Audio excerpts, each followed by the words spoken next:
Hello and welcome student. तो बेटा आज की क्लास में हम अपने कंपनी जो अकाउंट्स कर रहे थे इशू ऑफ शेयर, उसमें कुछ एक टॉपिक और बेटा थ्योरेटिकल वाले करेंगे। कुछ टॉपिक हमने लास्ट क्लास में डिस्कस कर लिया था, जैसे कंपनी की डेफिनेशन हो गया बेटा, फीचर्स हो गए कंपनी की, वन पर्सन कंपनी क्या होती है, प्राइवेट पब्लिक में डिफरेंसेस क्या होते हैं। तो ये सारी चीज़ें हमने डिस्कस कर ली थी। तो आज कुछ इंपॉर्टेंट चीज़ें बेटा डिस्कस करेंगे। तो देखते हैं बेटा आज की क्लासेस में क्या क्या हम डिस्कस कर पाते हैं। तो सबसे पहले बेटा मीनिंग ऑफ शेयर। तो मीनिंग ऑफ शेयर बेटा अभी तो मैं आपको ऐसे समझा दे रहा हूँ, लेकिन अगली क्लास जब मैं लूँगा आपकी, तो उस क्लास में बड़े अच्छे से बेटा इसको समझाऊंगा, क्योंकि आज समझाना मेरा मतलब शेयर का मीनिंग नहीं है। ठीक है। तो शेयर का मीनिंग समझने के लिए आप मान लीजिए बेटा, हम कुछ एग्जांपल लेते हैं। मान लीजिए किसी कंपनी की टोटल जो कैपिटल है बेटा वो कितनी है, 10 करोड़ रुपए है। ठीक है, कितनी है, 10 करोड़ मान लीजिए, चाहे छोटा अमाउंट मान लीजिए बेटा, 1 लाख रुपए किसी कंपनी की कैपिटल है। और 1 लाख कैपिटल कितने भागों में डिवाइडेड है बेटा, मान लीजिए जो एक कुछ भी है बेटा इस तरह से, मतलब 1 लाख रुपए की कैपिटल है, वो मान लीजिए डिवाइडेड है कितने में बेटा, 10,000 में। ठीक है, 10,000 से डिवाइडेड है, 10,000 में डिवाइडेड है, और उसका एक पार्ट कितने का है, ₹10 का है। तो ये 10 रुपीज जो है यही है बेटा शेयर। शेयर का मतलब पहले ही बताया था मैंने, शेयर का मतलब होता है हिस्सा। तो share is the smallest denomination of a share capital. तो शेयर क्या होता है बेटा, जो शेयर की वैल्यू होती है वो एक स्मॉलेस्ट डिनोमिनेशन होती है किसकी, शेयर कैपिटल का। तो आप मतलब अगर हम एक लेमन लैंग्वेज में समझे तो इसका मतलब ये है कि जो शेयर होता है, शेयर का मतलब एक कंपनी की जो कैपिटल होती है वो बेटा स्मॉल पार्ट्स में डिवाइडेड होती है, वो एक स्मॉल पार्ट्स, उसको हम बोलते हैं शेयर। ठीक है। तो नेचर ऑफ शेयर, तो नेचर क्या होता है बेटा, शेयर को एक हमारा एक्ट होता है बेटा, सेल्स ऑफ गुड्स एक्ट 1930, जिसके अकॉर्डिंग हम शेयर्स को क्या मानते हैं, गुड्स मानते हैं। और कैसे वाला बेटा, मूवेबल गुड्स, जिसको हम बेटा बेच सकते हैं, खरीद सकते हैं, गिरवी रख सकते हैं। तो ये सारी चीज़ें हम कर सकते हैं। ठीक है। तो एक मूवेबल प्रॉपर्टी होती है, एक मूवेबल प्रॉपर्टी होती है जिसको हम बेच सकते हैं, खरीद सकते हैं और हाइपोथिकेटेड कर सकते हैं। इसका मतलब होता है गिरवी रख सकते हैं, कहीं भी रख के हम क्या ले सकते हैं, लोन ले सकते हैं बैंक से। उसके बाद बेटा शेयर हमारा बेसिकली 2 टाइप के होते हैं। एक होता है बेटा प्रेफरेंस शेयर, दूसरा होता है इक्विटी शेयर। ये सब चीज़ें आप 11th क्लास में पढ़ चुके हो, लेकिन कुछ चीज़ें बेटा जो आपको पढ़नी है 12th में, जो 11th क्लास की बीएसटी में नहीं थी, वो आपको पढ़नी पड़ेंगी। तो देखिए, प्रेफरेंस शेयर क्या होता है। प्रेफरेंस शेयर के पास 2 राइट्स होते हैं। प्रेफरेंस शेयर के पास कैसे राइट्स होते हैं, 2 राइट्स होते हैं। जब भी हम उसको क्या कहते हैं, शेयर, प्रेफरेंस शेयर बोलते हैं। पहला राइट्स क्या होता है,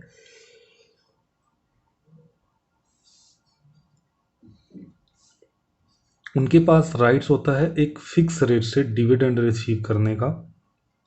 किससे पहले बेटा, वो भी इक्विटी शेयर से पहले। जो इक्विटी शेयर होल्डर हैं उनसे पहले डिविडेंड रिसीव करने का, वो भी फिक्स रेट से। ठीक है। और दूसरा राइट क्या होता है, जब कंपनी बंद होती है, वाइंड अप होती है, तब उनके पास राइट होता है कि उनकी कैपिटल पहले मिले किससे, इक्विटी शेयर से। ठीक है, उनसे पहले मिले इक्विटी शेयर से। उसके बाद बेटा और भी कुछ उनको राइट्स दिए जा सकते हैं, जैसे कि उनको बेटा हम क्या कर सकते हैं, राइट टू पार्टिसिपेट दे सकते हैं, कि इसमें एक एक्सेस प्रॉफिट में भी बेटा टाइप देखोगे तो आप पता चल जाएगा। उसके बाद फिर हम क्या कर सकते हैं, उनको क्यूमुलेटिव राइट दे सकते हैं। इस तरह के कई सारे राइट्स दे सकते हैं, जो कि अभी इसमें क्लियर हो जाएगा जब हम टाइप करने जा रहे हैं। तो ये वाला टॉपिक आपने बेटा 11th क्लास में नहीं किया था बीएसटी में। तो types of preference share, cumulative क्या होते हैं, एक टाइप होता है बेटा क्यूमुलेटिव प्रेफरेंस शेयर। तो क्यूमुलेटिव प्रेफरेंस शेयर वो शेयर होल्डर होते हैं जिनको अगर किसी साल डिविडेंड नहीं दिया गया, डिविडेंड का मतलब आप समझिए कि जो उन्होंने पैसे लगा रखे हैं उस पर कुछ एक तरह का इंटरेस्ट होता है ना, तो इसी तरह उसको बेटा कंपनी में जो प्रॉफिट का कुछ शेयर मिलता है उसको हम डिविडेंड बोलते हैं। तो डिविडेंड नहीं मिला तो नेक्स्ट ईयर उनको क्या मिल जाएगा, उसको जोड़ के इसको डिविडेंड मिल जाएगा। स्टैटिक्स में पढ़ा है ना बेटा, क्यूमुलेटिव फ्रीक्वेंसी। क्यूमुलेटिव का मतलब ऊपर वाली भी जोड़ लीजिए। तो अब इसको एक एग्जांपल समझिए। मान लीजिए 2017 में प्रेफरेंस शेयर को डिविडेंड नहीं मिला, प्रॉफिट नहीं हुआ, तो 2018 में जब प्रॉफिट होगा तो 17 का भी और 18 का दोनों का जोड़ के मिलेगा यहाँ पे। इसको बोलते हैं हम क्यूमुलेटिव। मतलब कि प्रीवियस ईयर का अगर कोई प्रॉफिट नहीं मिला है तो प्रीवियस ईयर का प्रॉफिट इस ईयर भी जोड़ के हम दे देंगे, वो होता है क्यूमुलेटिव। नॉन क्यूमुलेटिव क्या होता है, मतलब इसी का उल्टा। इसमें बेटा अगर प्रीवियस ईयर का प्रॉफिट नहीं मिला है तो बेटा नेक्स्ट ईयर उसको प्रीवियस ईयर का प्रॉफिट नहीं मिलेगा, सिर्फ करंट ईयर का मिलेगा। ठीक है, किसी भी तरह का कोई क्यूमुलेटिव नहीं होगा, किसी भी तरह का कोई एरियर नहीं दिया जाएगा। अगला है बेटा पार्टिसिपेटिंग। अगला है पार्टिसिपेटिंग प्रेफरेंस शेयर। पार्टिसिपेटिंग का मतलब मान लीजिए किसी प्रेफरेंस शेयर की जो डिविडेंड की रेट होती है वो फिक्स होती है। मान लीजिए 10% के हिसाब से हम देते हैं इनको, और उसके बाद इसके बाद ही किसको मिलता है, इक्विटी शेयर को मिलता है। अब इक्विटी शेयर को मिलने के बाद फिर भी आपके पास सरप्लस बच गया प्रॉफिट का, मतलब इक्विटी शेयर को डिविडेंड दे दिया, प्रेफरेंस शेयर को दे दिया और इक्विटी शेयर को दे दिया, उसके बाद भी सरप्लस बच गया। तो इस सरप्लस में भी क्या हो जाएगा, इनका शेयर हो जाएगा। किसका, प्रेफरेंस शेयर का। उनको बोलते हैं बेटा पार्टिसिपेटिंग प्रेफरेंस शेयर। मतलब अगर सबको डिविडेंड देने के बाद, हाँ तो बच्चे हम कर रहे थे पार्टिसिपेटिंग प्रेफरेंस शेयर। तो पार्टिसिपेशन प्रेफरेंस शेयर में मैंने बताया कि अगर सबको डिविडेंड देने के बाद, मतलब प्रेफरेंस शेयर को और इक्विटी शेयर को डिविडेंड देने के बाद कुछ बच जाता है तो उसमें भी हम किसको शेयर दे देते हैं, प्रेफरेंस शेयर को दे देते हैं। अगला है नॉन पार्टिसिपेटिंग। इसमें इसका मतलब यही है बेटा सिंपल सा, उसका अपोजिट जो अभी हमने ऊपर पढ़ा उसका अपोजिट ये कि हम इनको एक फिक्स रेट से दे देते हैं, उसके बाद जो सरप्लस बचता है उसमें इनको किसी भी तरीके का कोई शेयर नहीं मिलता है। नेक्स्ट है बेटा रिडीमेबल।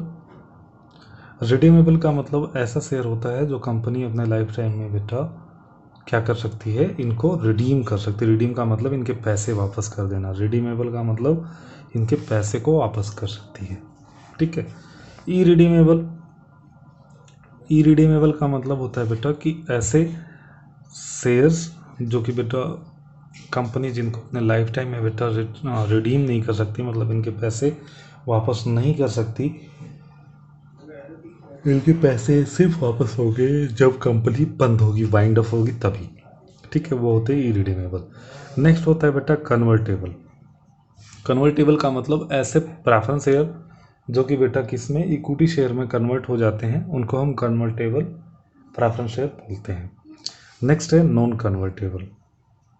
नॉन कन्वर्टेबल का मतलब कि ऐसे इक्विटी शेयर्स जो कि बेटा ऐसे प्रेफरेंस शेयर जो इक्विटी शेयर में कन्वर्ट नहीं हो सकते हैं वो होते हैं नॉन कन्वर्टेबल। अब बात आती है बेटा इक्विटी शेयर की। तो इक्विटी शेयर्स को क्या मिलता है बेटा, इनके पास कोई स्पेशल राइट्स नहीं होता है जैसे प्रेफरेंस शेयर के पास होता है। तो इक्विटी शेयर का मतलब है, इक्विटी शेयर्स का मतलब ये है कि बेटा इनको कब मिलता है डिविडेंड, प्रेफरेंस शेयर वालों के बाद मिलता है और अनडिफाइंड रेट से मिलता है। कोई डिफाइंड रेट नहीं होती है, पर ईयर इनकी रेट्स क्या होती रहती है, बदलती रहती है। तो ये कोई फिक्स रेट से इनको नहीं मिलता है। अच्छा, जो मेन चीज़ है वो समझना है बेटा, हमें डिफरेंस समझना है प्रेफरेंस शेयर में और इक्विटी शेयर में। तो सबसे पहले रेट ऑफ डिविडेंड, इसकी रेट क्या होती है बेटा, फिक्स होती है। इसकी रेट कैसी होती है, फिक्स नहीं होती है, पर ईयर डिपेंड करता है किस पे बेटा, availability of the profit. Profit जितना होगा उसके अकॉर्डिंग इनकी रेट फिक्स की जाएगी। Arrear dividend, arrear of dividend, अगर प्रेफरेंस शेयर का बेटा कोई भी एरियर रह जाता है तो जैसे अभी आपने देखा था क्यूमुलेटिव वाला, तो उसको हम बेटा जोड़ के दे देते हैं। लेकिन इसमें ऐसा कोई भी मैटर, ऐसा कोई भी मतलब ऐसा कोई सीन नहीं होता है कि इक्विटी शेयर्स को हम जोड़ के दें, कुछ भी जोड़ के नहीं देते हैं बेटा। जिस साल प्रॉफिट हो जाता है उस साल दे देते हैं, नहीं होता तो नहीं देते। उसके बाद preferential right as to the payment of dividend, ये बेटा इनको इक्विटी शेयर से पहले मिलता है डिविडेंड एंड ऑल, लेकिन इसको क्या मिलता है, प्रेफरेंस शेयर के बाद डिविडेंड मिलता है। Preferential right as to the payment of the capital, जब कंपनी बंद होती है तो बेटा कैपिटल किसको पहले मिलती है? प्रेफरेंस शेयर को मिलती है, उसके बाद किसको मिलती है? इक्विटी शेयर को मिलती है। वोटिंग राइट, ठीक है, तो वोटिंग राइट बेटा इक्विटी शेयर के पास सॉरी प्रेफरेंस शेयर के पास नहीं होता है, लेकिन इक्विटी शेयर के पास वोटिंग राइट्स होता है। उसके बाद right to participate in management, preference share बेटा पार्टिसिपेट नहीं कर सकते हैं मैनेजमेंट में, लेकिन जो हमारे इक्विटी शेयर होते हैं ये बेटा क्या कर सकते हैं? पार्टिसिपेट कर सकते हैं मैनेजमेंट में। तो ये डिफरेंसेस था। अब कल की क्लास में बेटा हम शेयर्स को और अच्छे से समझेंगे, उसको डिवाइड करेंगे, हाँ कौन कौन सी शेयर कैपिटल होती है वो सारी बातें समझेंगे। तो अभी के लिए इतना ही बेटा। So thank you for watching the video.